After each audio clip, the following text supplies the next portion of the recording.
me show you what I can do.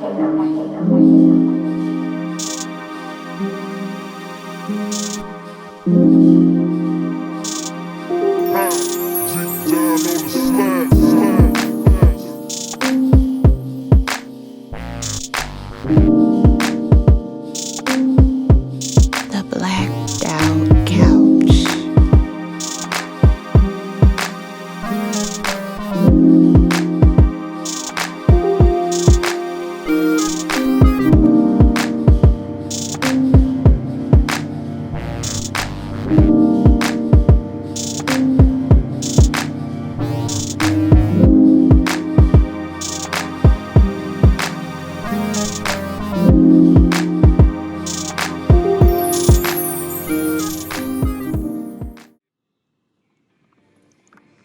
Good evening, good evening.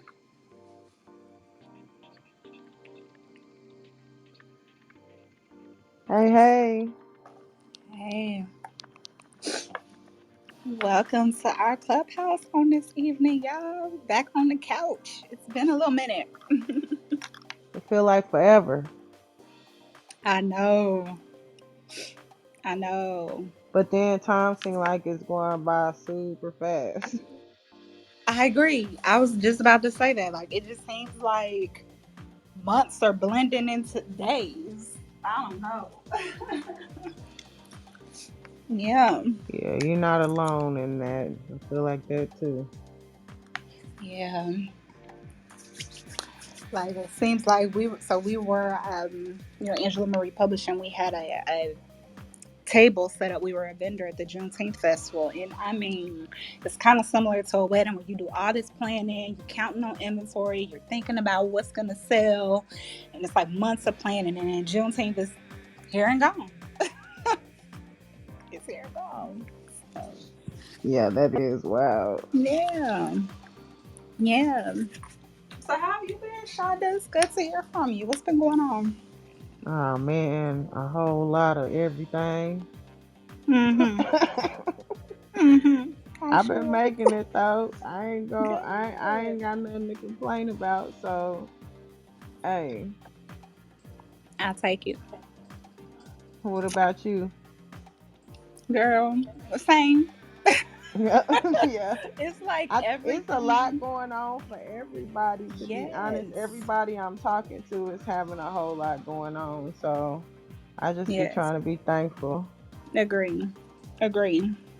I feel that that's why I love coming on the couch with y'all and talking about different things. It looks like I see Devin in there and Miss Taraji. What's going on? Hello, hello, everyone. Hope everyone's doing okay today. Ooh, we hanging in there. We hope the same for you. How are things? uh, it was a day. Yeah. It was a day. It's like it'd be a day and then another day they roll into this is, Yes. yeah. So most definitely a laugh to keep from crying at times. Of course. Of course. Well, I want to encourage you. You making it. You doing it. I'm not one that's big on cliches, but I do believe in what doesn't kill you make you stronger. And so you are just making sure that your diamond shape is just a little bit more finessed. That's all it's doing. Mhm. Okay. Well, Yeah. I appreciate that. You're I so like that. welcome. You're welcome. Yeah. I try to find little moments of encouragement because if we don't find them, life will send us a whole lot of discouragement. Hmm. So, Miss Devon, are you in a space where you can speak? What's going on?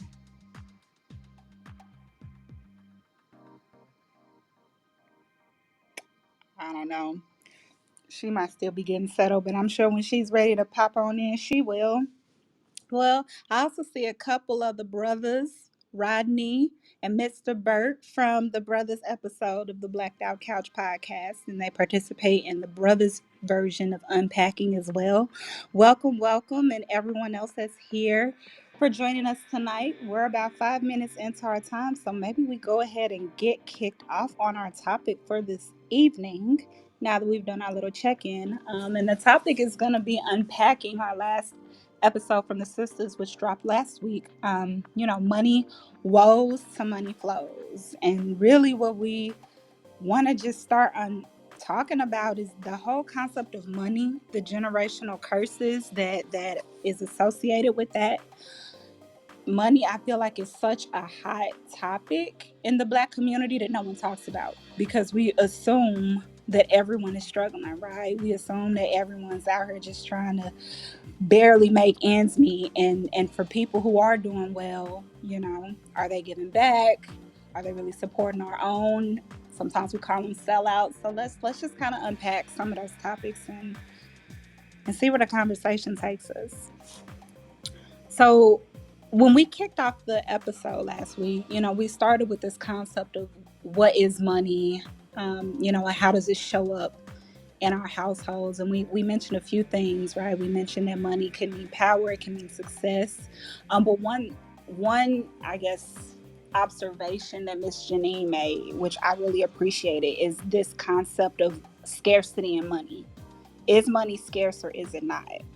So I guess I want to pose that question to the group here. What do we think about that when we think about scarcity of money? Right? Is it rare? Is there not enough to go around? Or is it just our community? Whew. I think there's plenty to go around. I think it's a mindset of limitation. Yeah, That was that that's what that Miss was Janine said that too. was so short and sweet, but I really think that is the biggest issue plaguing our community. Yeah, I think I agree with that. I think a lot of it is just lack of knowledge too, right? I think that we don't really understand this concept of value, right? How money is really just supposed to be representative of value, but money in and of itself is not valuable. It's the access to things that money gives us, the security, the ability to, um, you know, flourish in the type of lifestyle that we want. And I think that we focus too much on the materialistic items when it comes to things that we want. But then there is a struggle component to it where, Hmm. generationally, we've struggled for so long that this concept of having, right, this concept of being able to achieve or even leave for the next generation is just foreign to us. So, all of Hmm. that being mindset. Yeah, absolutely. I mean, the mindset of lack and limitation is definitely programmed into us. I wouldn't deny that at all. Yeah. And I think some of it is that is programmed into us, but I also feel like a lot of it is um like generational divide. So for example, I'll just use my upbringing as an example. Um, you know, I had a stable household, a stable family, a stable upbringing for the most part. Both of my parents were married. Um, they were married for almost 35 years, and I grew up with both parents in the household. We never had our house foreclosed. We never had, somebody coming and telling us that we have to move. It was very stable. But even with that being the case, you could still see moments of struggle, right? We still have moments where there were bill collectors calling. We still had moments where, okay, I'm in college and how am I going to pay for my college, right? There were still times where I had to work in order to make sure that I had access to pay for my school activities in high school too, to make sure that I had, the clothes that I wanted to wear when school started back up, because there were times where, I wore maybe I wore hand-me-downs from older cousins, sort of thing. And people made fun of me for that in school. So like when I'm thinking about that, this whole concept of struggle was embedded in my upbringing. And when I moved out, I thought, oh, I'm gonna, do better than my parents. I'm not gonna live that type of life. I'm not gonna struggle, and I kind of felt like it was their choice to be that way. And once I started living in the world, I understood very quickly how, you can make X ten thousands of dollars and still be struggling because you have to pay for this. You have to get this registration. Oh, I didn't know about this. The concept of credit is a very alluring and dangerous concept. So I think that, yes, it is generational, but I do also think the lack of knowledge and truly understanding the way that money works in the world is also a trap that sets us up for having without, that sets us up for lack. Oh, y'all, Miss Janine just joined. I'm excited to have her here. But yeah, that's my little spiel in terms of mindset and some of the traps that we set ourselves up when it comes to just upbringing and the initial concept of money. We're used to having lack. And even when we think that we're going to do better and break that curse of having lack, we're still not educating ourselves on the decisions that we need to make to ensure that we are setting aside cushion for a better lifestyle, not just for us, but even for those to come. Legacy family.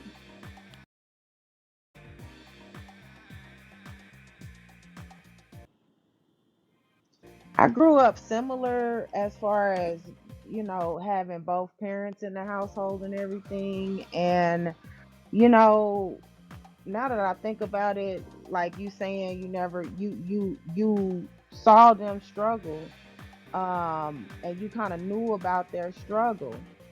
I had to go through some of the same stuff, like, wearing hand me downs, clothes from the thrift store, that type of thing. But I always saw as, because, my parents, they wear designer clothes and stuff. So I always saw it as like, well, they just treat me different. You know what I'm saying? But maybe they was like actually trying to hide the fact that they had struggles or whatever. I don't know. But that was one thing they really didn't like about how I discussed things with my daughter, because they felt like I was too open with her about my struggles, and that was something that a kid shouldn't have to know. And I mean, I get a kid shouldn't have to be worried about their parents' struggles. And I think we kind of talked about that, of finding a kind of a balance where they understand what's going on, but not internalizing it or whatever. So I always thought we had a lot of money. But my mama's very frugal. My dad made a lot of money. He's a tradesman. My mom got a master's degree. So I really am like the F up of the family as far as everybody's concerned. So when it comes to money. So Girl, don't say it like that. You just different. You just I had know, you I just mean, different. I realize that, but I'm just saying as far as everybody else is concerned, as far as Yeah. things that get said and what goes around, like I'm who I am. Well, everybody else's opinion belongs to them for a reason. Other people's opinion of you is not your business unless you ask for advice. So that's just how I say it. But you are right. We definitely did talk about, the concept of struggle and children. And do you do you let them in on those conversations or don't you? And we actually had a question. It looks like Brother Rodney posted it in the chat on who else grew up on food stamps though. So that's kind of getting right into this discussion. I mean, what say ye, crowd? When we're struggling, is that something that we are supposed to let our kids know? Were there anybody in the audience where their parents were on food stamps but they didn't know? How we feel about that? I'm gonna chime in and hello everybody. I just kind of been listening and wrapping up at work too.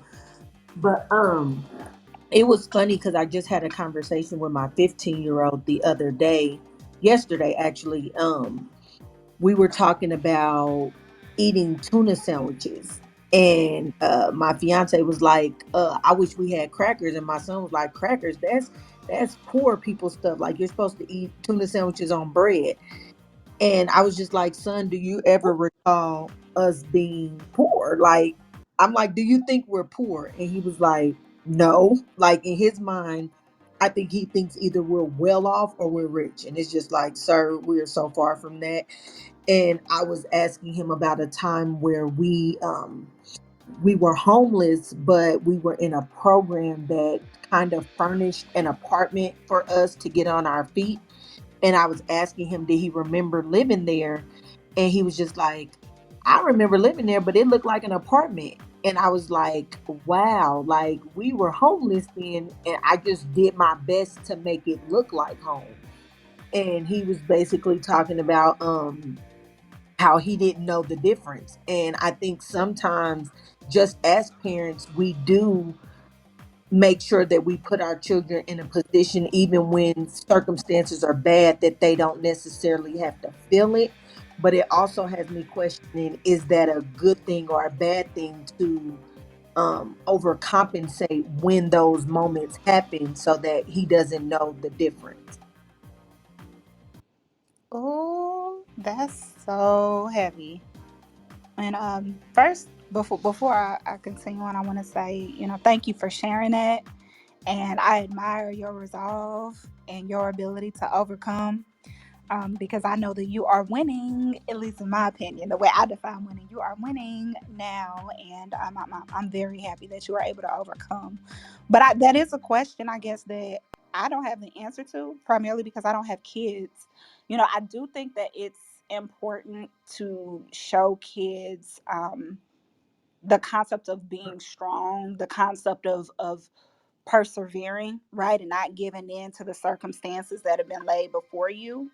But at the same time, I just don't know if it's okay whether you're struggling or whether you're wealthy, right? I don't know if it's okay to just not have the conversations in general. It seems like no matter what financial situation you're in, you should be talking to your kids about best practices and decisions that you're making while you're making them, you know. Princess, if it's okay, can I chime in? This Janine. Please do. Yes. Welcome. Thank you. I kind of want to big piggyback off of Lashonda and Devin, because I think about my upbringing, which of course I'll be 50 this year. And I grew up from a little country town, the most impoverished county in the state of Arkansas, where mostly everybody was poor. Okay, but like Lashonda said, your family back then when I grew up, kids stay in their place, adults stay in their place, and they never wanna talk about stuff so much to where I felt we probably needed food stamps, but they didn't want the government and the county or whatever in their business, so they didn't tell their financial status. But I felt we were poor if I was to look back. But my grandmother ran a store, and my grandfather ran a barbershop, so they were entrepreneurs, so everybody in the town pretty much thought we were rich, but I thought we wasn't, because we had so many hand-me-downs and stuff. But they kept so many things away from us, so I didn't per se grow up on food stamps.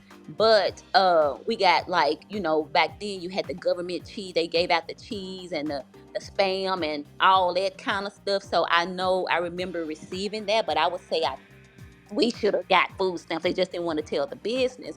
But I can relate to me as a parent today, even though, I went to college and I had a bachelor's and two masters and all this stuff. One point in time, I was on food stamps, okay? Single mom of five, raising children, barely making $50,000 a year. So for the size of my family, I still needed assistance because I didn't have the support, from the fathers for the children. And so when I relate back to that, yes, my children knew, that I received it. My children knew that I had Section 8 because I had gotten sick as a school teacher and had to be on sick leave for a year. But prior to that, I still needed that assistance, not as much as when I wasn't working, but I had it, a little bit then. But when I got sick, I had full fledged. assistance. I had all of the stuff.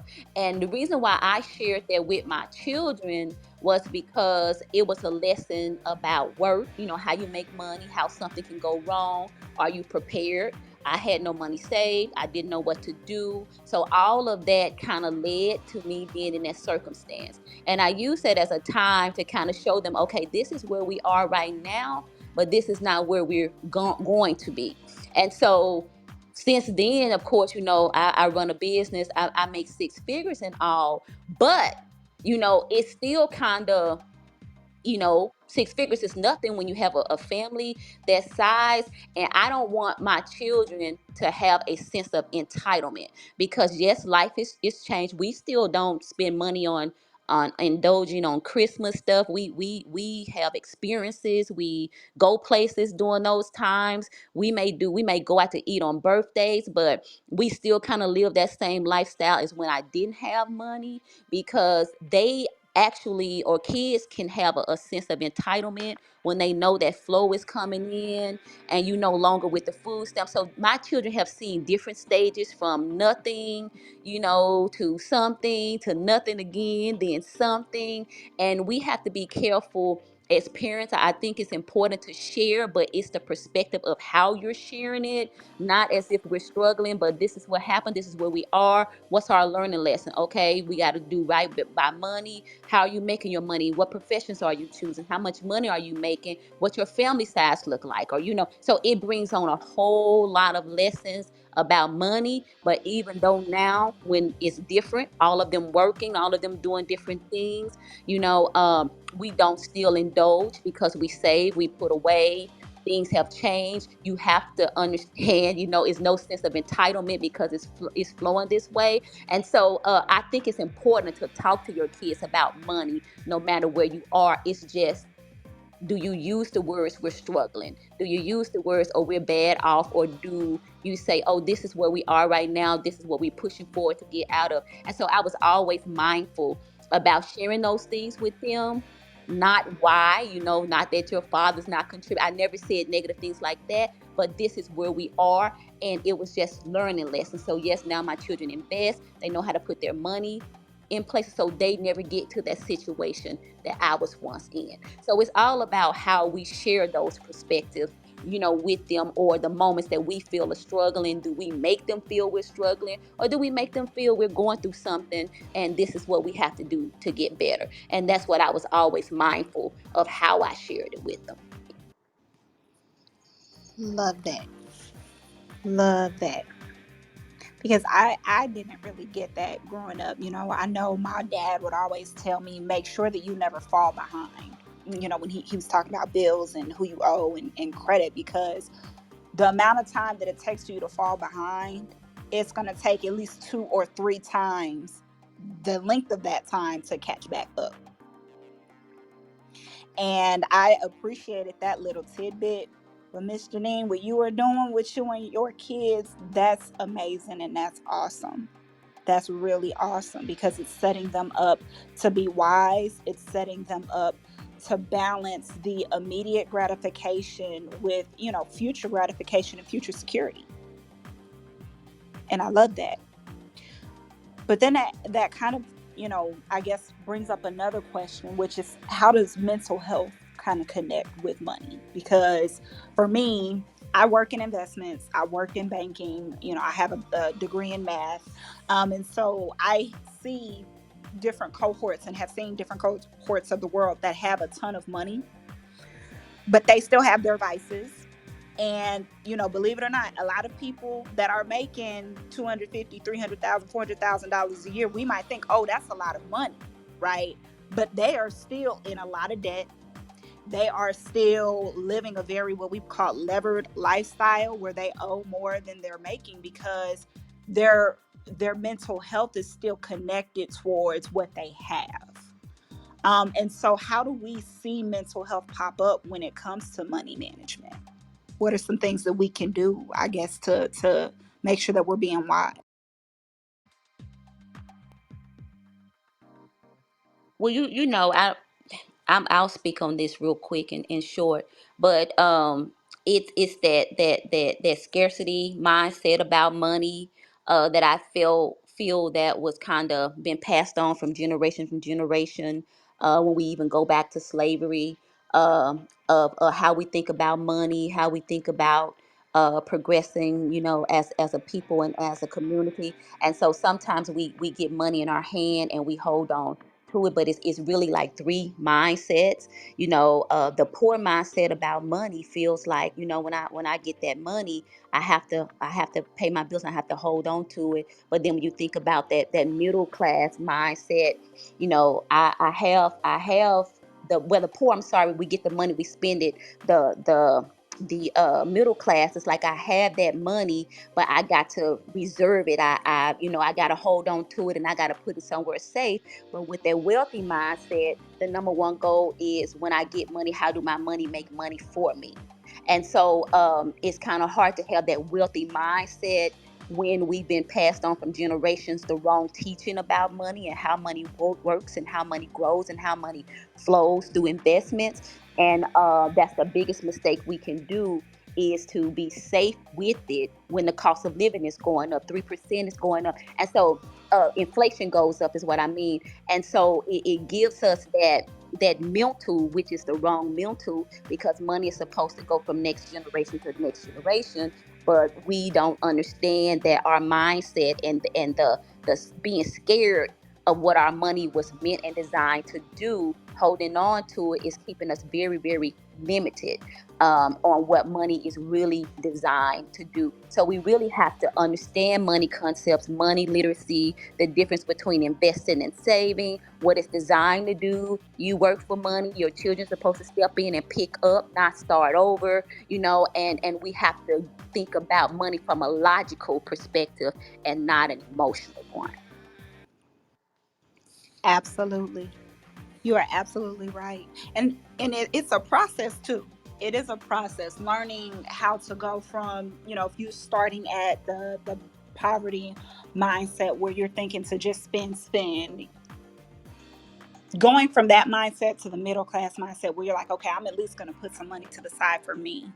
That can be a progression. That's still a step in the right direction, because it can be dangerous. It can be dangerous to take your money and invest it if you don't understand what investing is, if you don't understand the risks, if you don't understand what we would call your risk appetite. How much would you be willing to lose before you gain? That is definitely a conversation I'm sure, Miss Janine, you have with your clients, being what and what you do, being a financial advisor. And so I would recommend everyone who is listening, everyone who comes across this podcast, if you do not have a financial advisor or a partner to help you learn about financial literacy, make bets, good decisions, hold you accountable when you might be frivolously spending or emotionally spending, I would encourage you to shop around and look for one.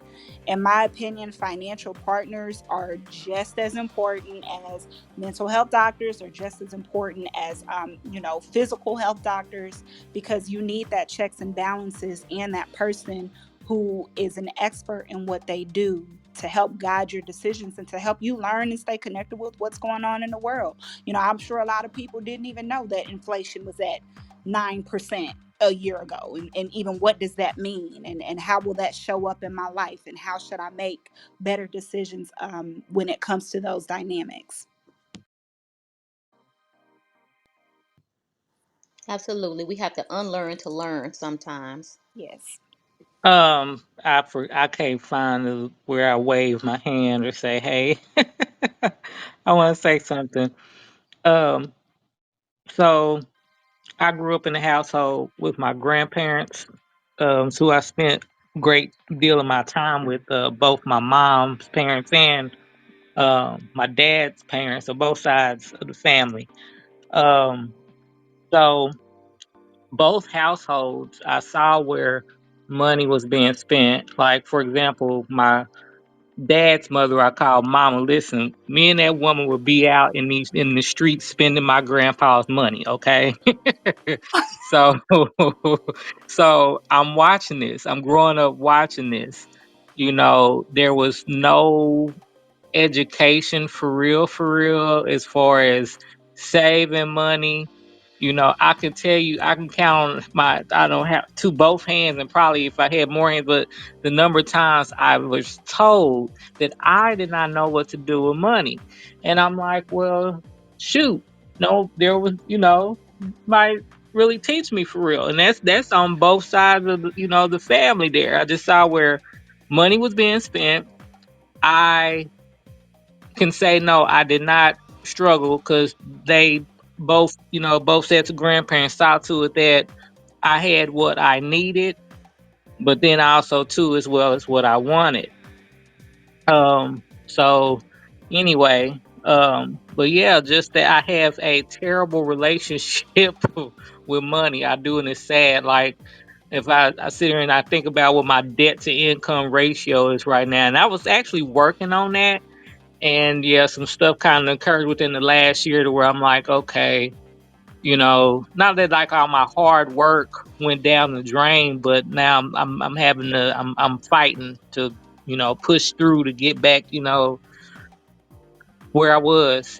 So anyway, but it most definitely starts at a young age, and what we saw. What did we see when we were what were we taught? And then also too, like I'm 44, so there's that, I guess if you say unlearning, if you will, you know. Real quick and I'm done. But like for example, when my grandmother passed, my grandfather had no clue what was going on. Okay. He found out when she passed how many credit cards were present. Not only that, but also credit cards that had his name on it. So he had no clue, okay, at all, at all.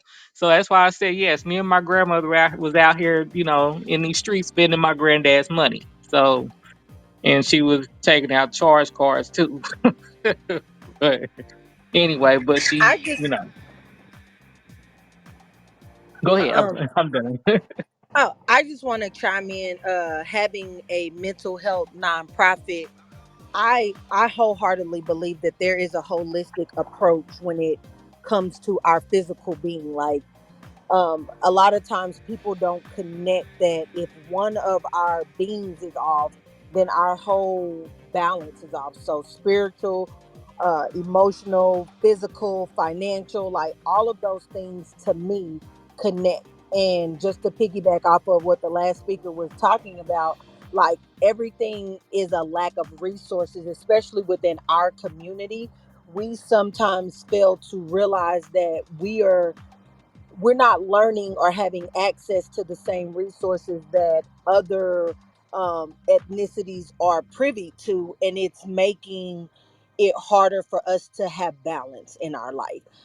I'm just now 37 and I'm learning the importance of credit and building my credit, and I'm teaching my younger children now how to do it, even with them having an allowance. It's like, okay, I'm gonna give you this allowance, but you have to agree to save half of it, and then the other half you have to make sure that it's a strategic thing of how you're spending it, because we just didn't really know or see that growing up. We just heard our parents say, I got to pay these bills, but it's like, what bills?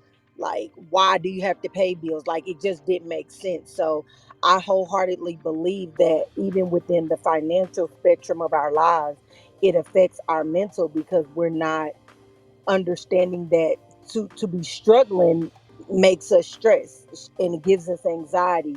It puts us in depression when we can't pay the bills that we have to pay. So understanding how money works, and like one of our other speakers said, making sure that our money works for us is huge. So making sure we're all in sync and balance within all those realms of spiritual, financial, mental, physical, all of that. Absolutely. And it speak, building on that, it can turn into a very dangerous loop, right? Where you're stressed because, oh, something happened. I don't know, maybe you got something happened to your car, and now you got to come out X thousands of dollars, which was all your savings to take care of your car, and now things are falling behind. And then, you're looking for ways to make yourself feel better, and now you're spending more money because, oh, I need to go treat myself, but now I really didn't have the money to do that. And you find yourself locking into this circle of toxicity, and that starts to feed and spill into other areas of your life. And again, when you're already coming from a community or a family that was based in lack, it's so easy to fall into those traps. And so you're absolutely right, everything that everyone has said. It's very important to communicate with your family, spouses, partners, children, about finances, what's going on, and also making wise decisions, finding financial partners, professional financial partners to help you. And, I have also been in situations where my credit wasn't so great, especially being an entrepreneur. Sometimes you have to make strategic decisions on, okay, am I going to take this bonus and reinvest it in my business, or am I going to use it to pay down some of, student loan debt or whatever, whatever. But there are times where I would want to encourage everyone and say, if you are in a lot of debt, and if you know your credit isn't great, there are programs out here to help you with that. Right? Even people who owe on taxes, there are programs, a thing called like an offer and compromise, where the government says, okay, you know what? We recognize that you owe us, but if you're at a point in your life where you cannot pay, we'll settle with you. Or, they might say, hey, actually what we'll do is we'll wipe this slate clean and we'll start you over. And that can work with credit card debt as well. But because we have not educated ourselves and have not been educated as a community on those different programs to help us get out of that and overcome, we find ourselves feeding into what seems like a black hole of failure and lack, for sure. Now, I do want to talk a little bit more about the role of finances and partnerships and family. So I want to bring a few of the brothers on. I see there's Rodney here. I'm going to bring him on to speak on the stage.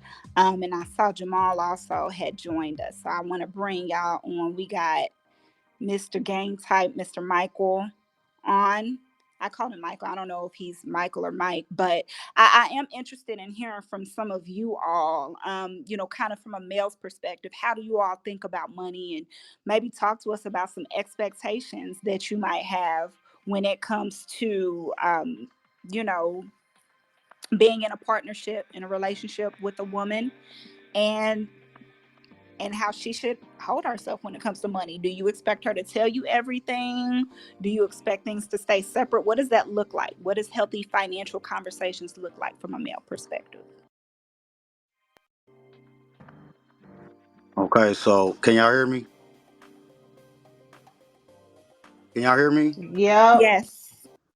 Okay, I'm about to start some stuff um with my hot take here. So um y'all tell me if y'all agree or disagree with this.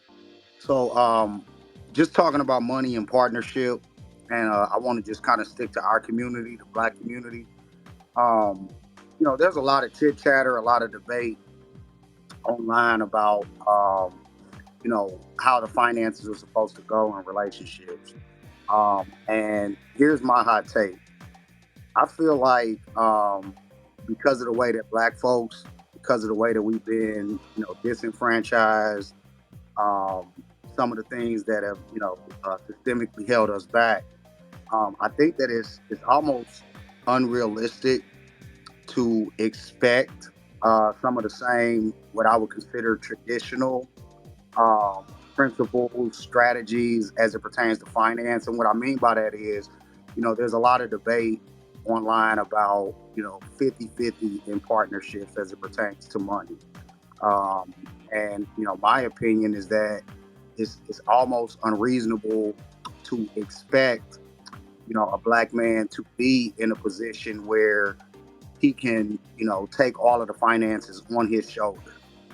So I want to get y'all's opinion on that because I know that there's a lot of debate about that going on, and I just disagree with it. I think that everybody's situation should be sort of a custom fit, and I think that we as black people, I think that we put ourselves in a better position if we can effectively assess each other's situation as we go into partnership, and then try to build together. So, what are y'all's opinion on the whole 50-50 debate and what you expect?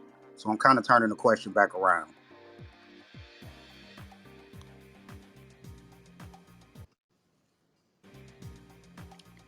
All right, well, I guess I'll go ahead and respond. I think in large part I agree with you. You know, being in working very closely with Wall Street, I guess I'll say I have counted many fewer black men in areas of high wealth than women, to be honest with you.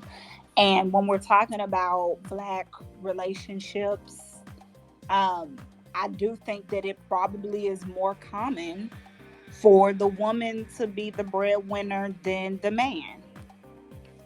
And I think that you have to meet your partner where they are, and you have to establish mutually agreed upon expectations and responsibilities. And as long as each partner is showing up on their end as mutually agreed upon, that's what everything is about. Right? It's about being able to create unity and conformity within your home for peace and to build and progress together. So that's my 2 cents. I agree with both of y'all in the way that I grew up and I seen my parents do it. My daddy was the frivolous spender. He was the one who was gonna go spend all the money. So when he would get paid, he would get his money. He would give my mama the rest of the money. My mama also worked too, though. Like I said, she had a master's degree. So my mama took care of all of the responsibilities as far as paying all the bills and saving money, put money back and all of that. So my mom's very financially sound. My dad lacked in that area, but they made it work. I love that. I love You know, that. I'm gonna step back in and just share a little of my testimony. So, I grew up in a broken home, and what I mean by that is that my parents split up and divorced. When I was in my adolescent years. But my mother's parents is really kind of where I learned the foundation of family structure, and they had the traditional dynamic. My grandfather, he worked 5 days a week. He got paid every Friday. He would keep his money, for his liquor and his cigarettes, and he would give all the rest of the money to my grandmother. My grandmother never worked a day in her life. She raised 6 kids. She was a true definition of a housewife, and a stay-at-home mother. And so that was what I grew up seeing. Um, by the time I was a teenager, I kind of disagreed with their dynamic, because while it worked, I mean, it did work. My mother, her siblings, they never had to want for anything, and that tradition just kind of carried on with the grandchildren. But at the same time, my grandfather was deeply disturbed, mentally and emotionally. He never talked about it, but just knowing what I know now about mental health, and going back and shifting through some of my memories, he was completely unhappy. With just feeling like everything was on his shoulders. He cussed a lot. He complained. The whole time that he was home from work, he was just complaining and complaining and complaining. And everybody just kind of got used to his complaining, and we got to the point where we just ignored it. It was just like he'd be sitting in the kitchen just kind of going off about how he felt like everybody was freeloading off of him, and just various rants that he would go on, and we just stopped paying him attention after so long. And so um, it led me into like just a train of thought about some of the old school men, and them kind of having that dynamic, and not really having a safe space or space at all to talk about it, talk about how it made them feel, talk about how they process some of their feelings emotionally and mentally. And so um, I think that kind of contributes to my mindset today, about it, because while he did handle all of the expenses and take care of the family, we weren't wealthy, we weren't well off. There was a lot of moments of struggle, a lot of toxic behavior that we were exposed to as children, just in the house in general. And so that's kind of where my mindset comes from, is I saw how it kind of tore my grandfather down, just being kind of treated as an ATM, because that's really the way that the family treated him.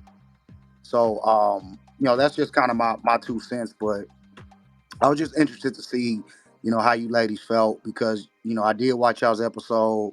Y'all gave a lot of jewels, a lot of knowledge in that episode, and those were just my questions. Some of my takeaways was, what is it that you guys really expect as women, as it pertains to black man and finances.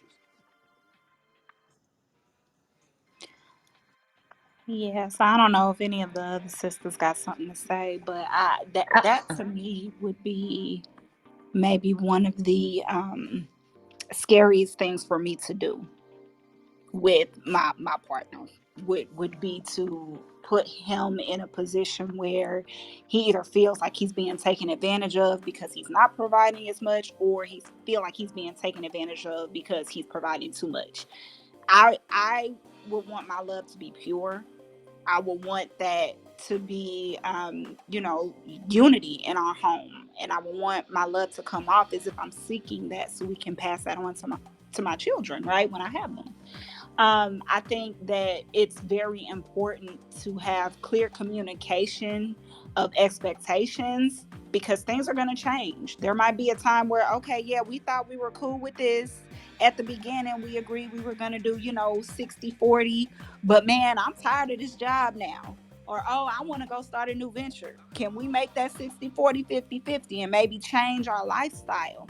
And that goes into point number two, is just like lifestyle expectations. I don't feel like a lot of people have those conversations before they get together. Okay, well, I just want to let you know we're in the dating phase, right? I just want to let you know I expect at some point to be in a 4-bedroom house. I don't want to be in an apartment my whole life.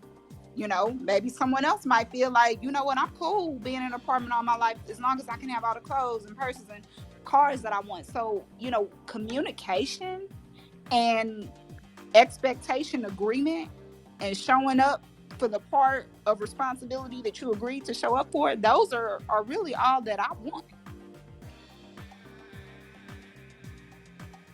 I'm looking here in the chat, and Mr. Jamal been dropping some gems. He says he does agree with the general consensus that we talked about. The couple should agree collectively on how the financial structure goes.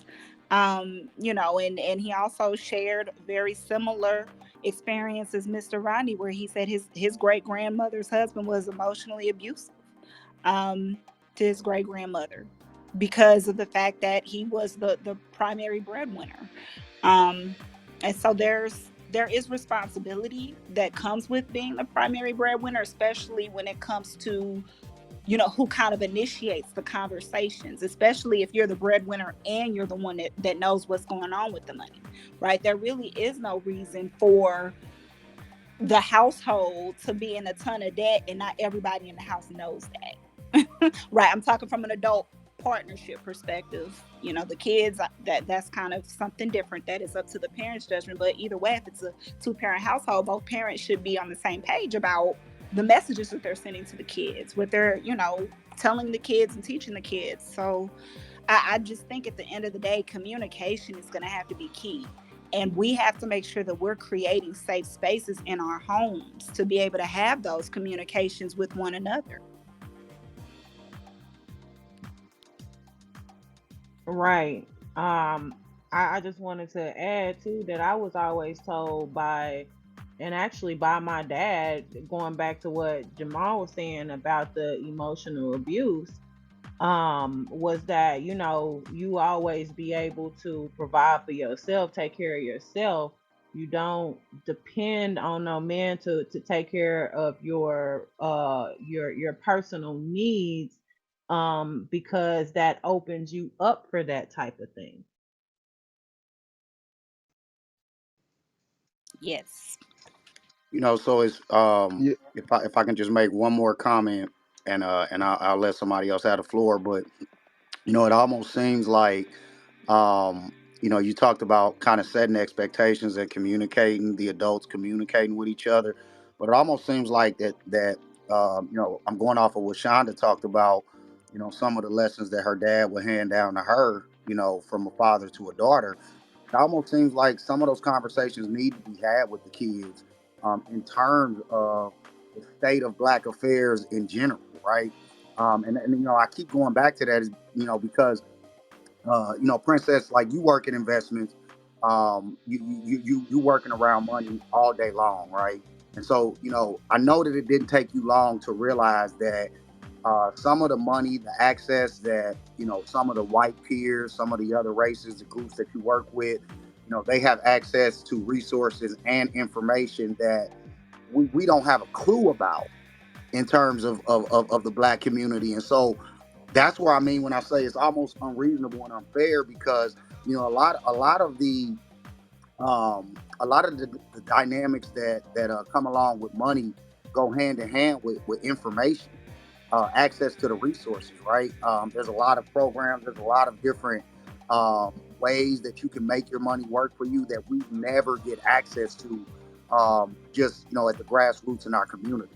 So I do think that maybe some things are more too adult for to have conversations with the children, but some of these conversations do need to be had with children, so that we know that the world that we're walking into. Because to send children out into the world, to think, having them think that we are on an even playing field when we're so far from that is kind of reckless in general. And I think that contributes to a lot of our mental anguish.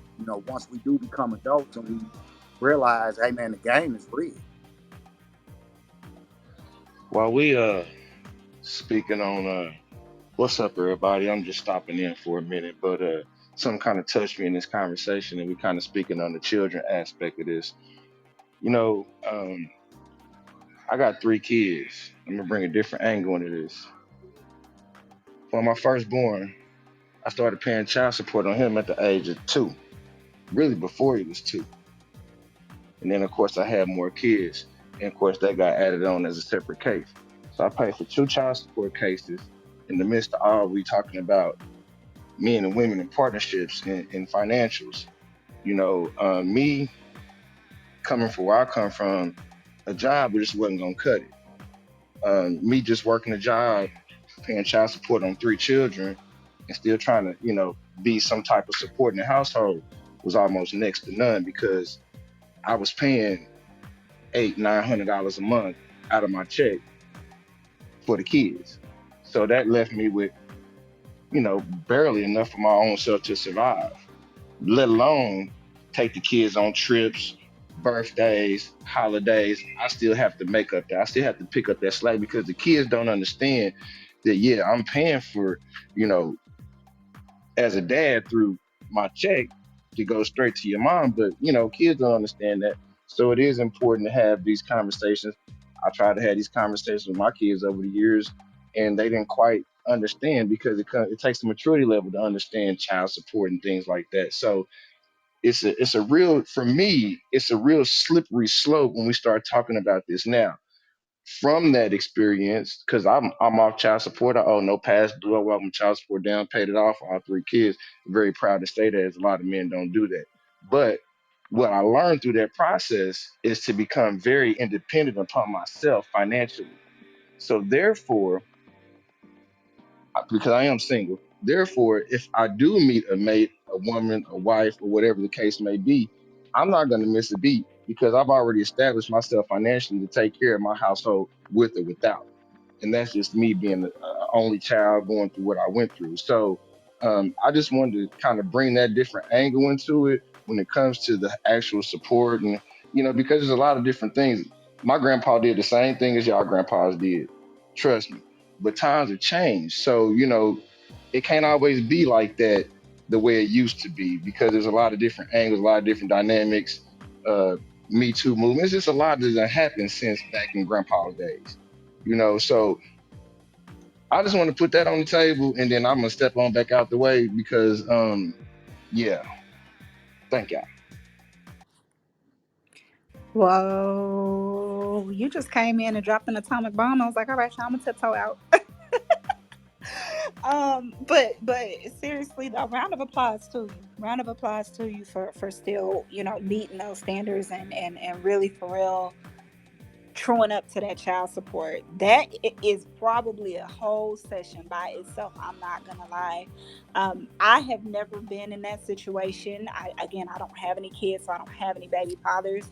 But I do hear, and I have had conversation with my friends who they choose to use child support as a way to force the man to be involved in the child's life, and they use it as Yes. more of a weapon and as a way to like get back at him or to make a statement or really to even feel like they have the upper hand in some sort of power trip. Now, I'm not saying all women do that. There are some women who generally do need the extra income to support their children. And I'm not talking about that, but I do think that it is very worthy to address that child support is a very real and damaging thing if used in inappropriate ways. The system sets it up for it to be used in inappropriate ways. And I'm the same way, Princess. You know that I've been lucky and blessed enough to not have to go through that, but a lot of my peers have. And most of the situations that I can think about off the top of my head is it is those situations where it's being used against them in more of a manipulative or malicious way. Um, so I feel for my brothers that go through that. But at the same time, like you said, there are a lot of situations where it is something that is beneficial for both the mother and the child because the father is just absent from that situation, right? But these are all realistic conversations that we have to start having as a community because at the end of the day, just going back to the money, we not where we need to be financially as a community, and so it's almost problematic. It's counterproductive to kind of set the same expectations as some of the other outside groups, as it pertains to finances. So, definitely, I definitely feel you. Yes. Yes. Can I say something, Princess? Please. I wanted to comment on both the gentlemen. I appreciate the comments. Um, one thing that I realized with being an investor, being a financial broker, that is most definitely literacy based. Because I do literacy wellness workshops and all those things because I believe and feel literacy is the foundation of everything.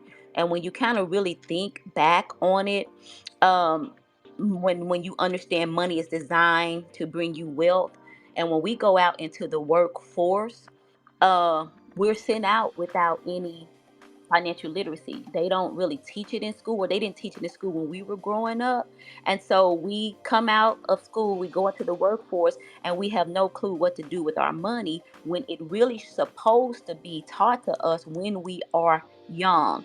And the reason why I say that is because the way that we respond as adults today, the way that we do everything as adults came from us as children. We're taught, we're molded, we're sponges as children. So if money is something we're supposed to take control of from the age of, I'll say 16 or 18 until we leave this earth, the majority of the years of our life, we know nothing on how to handle the money in that time. And so, therefore, we lose control of what to do with our money when it should have been taught to us when we were sponges, like they teach us everything else, when the brain can grasp it and do great things with it. And so, I think one of the biggest things is not learning those things when we're young because it wasn't available to us, but resources are there, and I'm only speaking on experience because I do wellness workshop, I do literacy sessions, I try to like throw up the information on our people, and they don't want it, and it's free. If they don't want it, they won't show up, they won't do the things that are necessary for them to simply learn, and it's free. And so that's kind of like what I was speaking on. I think the mindset, um, for some, because some people don't know, that it's out there, but for majority of the people I try to get that information to, they won't receive it. So it's still,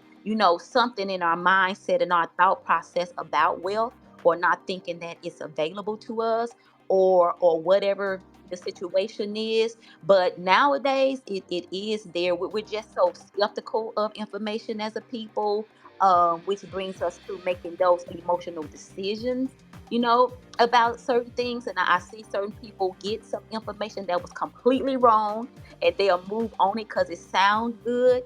And so I think that's one thing that we really have to process, is when the information is there, we have to switch our minds and understand that understanding about money is priority. It's like non-negotiable. And we as adults, if we don't learn, how are the children going to learn it? Because if they're not giving it to them at school, it's our job to give it to them before they actually start getting that money in their hand.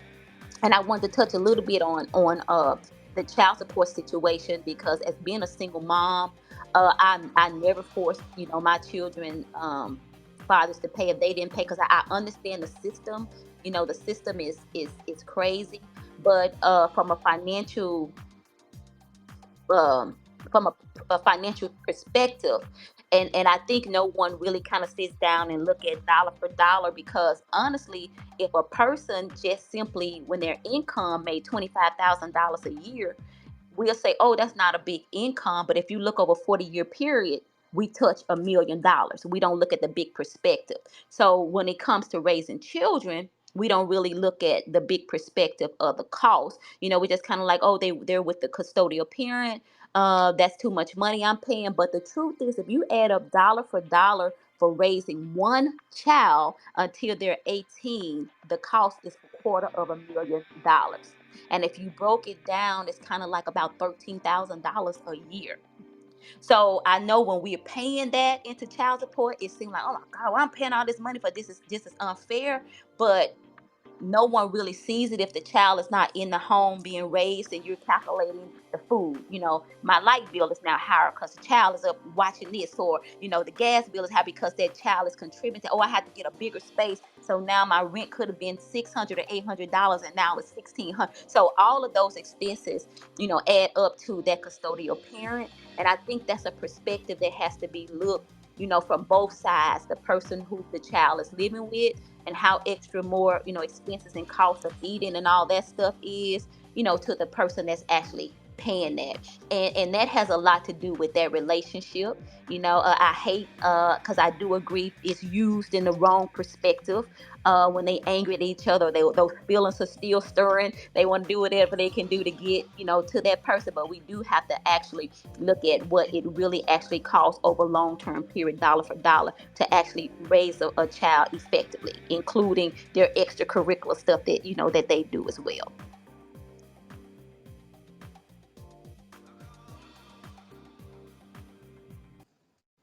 I agree. I agree. There's definitely some dissection that needs to occur.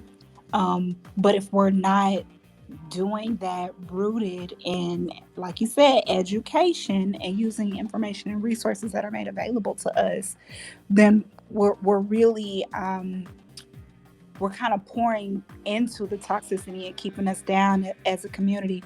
Brother Joel, I think you were going to say something, so I want to go ahead and see if you have time to take the mic.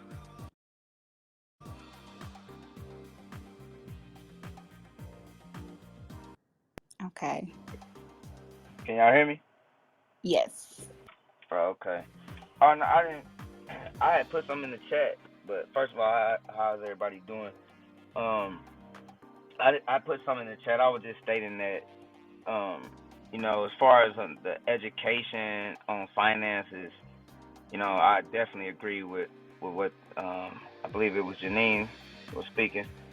I agree on what you were saying. I was just saying on the flip side of that is just the education is not there. Most of us, um, I would say within the country, especially within the African American or within our culture, to say is we don't have a lot of money to pay for to go outside of public school education. Um, you know, getting in charter schools and private schools, it's a small percentage of us that can do that. So the things that, and even within those schools, Um, the agenda is not to teach us how to manage money, and it's not the agenda to teach us to be investors. So we can have our own. And so without the resources and without the help, it is a little difficult. I'm not making any excuses or anything like that, but um, especially when you're consistently in a state of mind of survival, um, it's hard to think about what to do, you know, uh, as far as investing or even think about saving when you barely making it in your living check to check, which the school system is designed to keep us in that type of position, so we can have more workers than bosses and investors. But I understand though. So I just wanted to make that comment that there was a flip side to it that I had thought about and wanted to speak on. So, but thanks for giving me the floor though. Of course, of course. And I appreciate and agree with your perspective. Learning what I have learned about money, the way that money works, access to money, a lot of that was on the job training. You don't get that, like you said, in public schools. However, I do also see it from Miss Janine's perspective where I am in investments, right? And I could be talking to family members, I can be talking to church members who know this is what I do, and they still don't want to listen. And it I think, me personally, I think a lot of that just comes back to the effectiveness of tearing us down as a community that happened, 60 to plus, hundreds of years ago. We had a very thriving community where we trust each other. Black Wall Street was a real thing. And it wasn't just a Black Wall Street where, oh, they're trading with each other. It's like, no, we were trusting each other to build each other's businesses up. There was one man who had obtained wealth, he had obtained knowledge, and instead of just keeping that to himself, what he did was said, you know what, I'm going to start this community and I'm going to share this knowledge and I'm going to show people who look like me how they can also thrive and grow and we can support each other. Once that got torn down, and once we started being pit against each other as a community, that trust has never been rebuilt. For example, Miss Janine being a very successful financial advisor, investor, broker, right? I'm quite sure people would probably be more hesitant on average to give her, access to their money to invest in, to help them make decisions with, than they do their bank. And little do they know what banks are doing. Banks are taking our money and going and investing it, and they could lose it. They could lose our money, which is why there's a thing called FDIC insurance, where the government comes in and says, you know what? If the banks happen to lose the people money, the people still need to have their money. Otherwise, this system isn't going to work. So, what we're going to do is we're going to basically serve as a safeguard for any banks. I don't know how many people in this room noticed, but in March, one of the biggest banks in our country that serviced entrepreneurs in Silicon Valley. I'm sure we all know Silicon Valley, Facebook came out of there, Amazon, all these big companies. The bank that was pretty much created to serve that community, called Silicon Valley Bank, went under. It does not exist anymore. They invested in some things, lost money. The investors lost confidence in that bank, and all of them investors pretty much lost their money. And the government had to come in and bail them out. And so there is this very strong misconception and lack of education that exists in our community that makes us not even recognize where we should be trusting and where we shouldn't. And so I completely understand where you're coming from, but I also think that we have to do better at giving our own community the benefit of the doubt and trust and faith, the same way that we do communities that's not really meant to serve us, because we are the largest consumer group. And if we funneled that money amongst each other, a lot of us would be in much better predicaments than where we currently are. I think it also just I think it comes back to being on the same page about the concept of money. though, because like depending on who you talking to in our community, you're gonna get a different explanation, expectation, or definition of what money truly is, right? There's some people that think $100,000 is a whole lot of money. There's some people that think $100,000 is really no money, right? So they'll blow it and make unreasonable decisions, just throwing that money away and not putting it in the right places to where it can work for you. So I think that it boils down to the fact that our community is so divided in terms of our mentalities about money, right? Like, you can break down our community. Some of us, who have never really been around any real money, any real, investors, being able to see how the economy works, how the banking system works. There's a lot of us that have never had access or been exposed to that. So their line of thinking as it pertains to money is going to be quite different than those who have been privy to that side of the world. So I think that also plays a big part into why we continue to struggle and be so divided, to have so many trust issues. It's hard for us to even talk about money with each other, whether it's your peers and your friends, or your partners. It's very hard, um, generally speaking, for us to even open up and begin to have some of those conversations about money. Yeah, I hear you. And I think we're finding ourselves kind of in a circular loop because it's like, yes, we haven't had the exposure, but I also feel like a lot of us aren't really seizing the opportunity to get that exposure. So, that's why conversations like this is so important for us to be able to start to create channels of osmosis and dropping nuggets and sharing information that we do have to start to raise awareness. But I feel you. Shonda, you said you have something from the business side. Let's go ahead and pivot to that. What's up? So I was listening to, because I'm getting ready to start marketing for my 360 booth again, and I was listening to this lady talk this morning, and she was talking about the marketing aspect of it.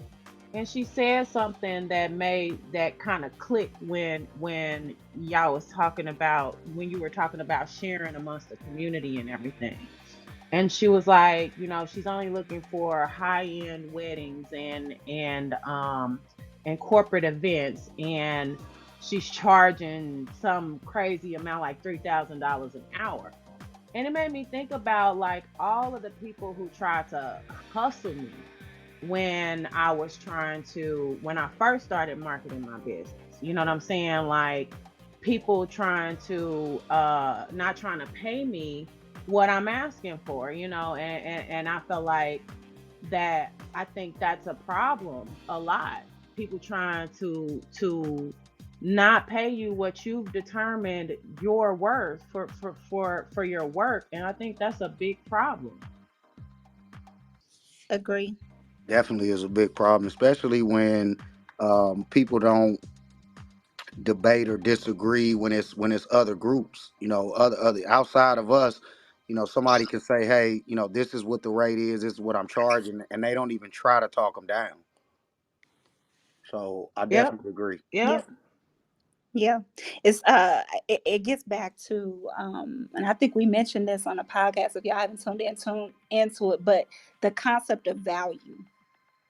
We have a very, as a community, we have a very skewed sense of what value is and even how to assign it to things, to businesses. I mean, even self-worth, right? Right? Like this, the concept of value is very misconstrued in our community.